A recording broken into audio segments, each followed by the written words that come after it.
Yet it is supposed to be a public good. I think, Professor Odote, you owe your right of reply because you sat in the Presidential Working Party. But first of all, those questions about the funding, the infrastructure that we are seeing, but also proposal that 60% of the institutions, currently secondary schools, should be STEM.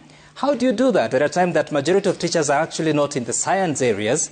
You don't have sufficient infrastructure in terms of what a science school needs. How do you get there? Thanks. You know, it's very easy to speak about the problems, and Dr. Munyasa has done a very good job speaking about the problems. Our responsibility was to provide solutions, and I will try and respond in terms of providing solutions. Let's start with the concerns about the dilapidated nature of schools. That is not a preserve of the primary schools. It is a preserve of almost all our schools across the country. If you go to primary schools, you'll see the same problem. If you go to what you are calling sub-county schools, secondary schools currently, they are the same kind of problem. Yet, those schools have been delivering people. I think as we make the suggestions that we made, we need to look at the two sides of the equation that we are trying to deal with. For resource allocations, what have we proposed? We have, for example, made the proposals about minimum essential package to ensure that every school has a minimum levels of infrastructure support. Secondly, we've spoken about the need to ensure that schools have technology. We've spoken about the need for there to be able to ensure that we build additional classrooms and laboratories for all the schools.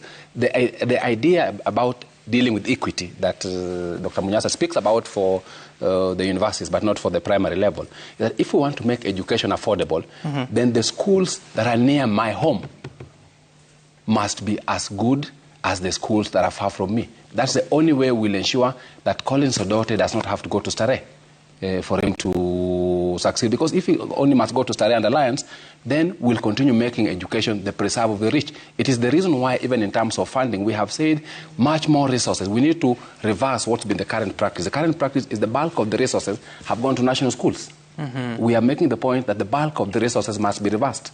They must go to sub-county schools because 70% of kids actually learn in those sub-county schools. That's the first thing. The second thing, in terms of how will teachers be able to deliver on this? That's why retooling is important, so that everybody is taught to learn the new things. Lastly, about assessment that you spoke about. I think the one thing that we've done, and thank you, Dr. Mugo, the one thing that we've done about assessment, you know, the fact that now assessment as grade 6 is not for placement. You saw kids finish grade 6, and the hula baloo that comes after those exams, I am looking for a school, what will happen, was essentially away. But there's a second thing that we haven't spoken about, that those assessments are not lost.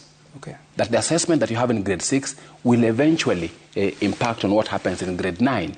They'll eventually impact on what happens in grade 12. Because at the end of the day, we want to move to a system where when I was in school, I did very well in Kiswahili. After that, I went to a school and I was looking for a teaching job. They offered me to teach Kiswahili. I told them, although I passed Kiswahili, I cannot teach Kiswahili. You can teach Kiswahili. I think we need to reach a stage where people are looking for their competences, not the academic grades that you got. And that's what the change of assessment is trying to do. So there's some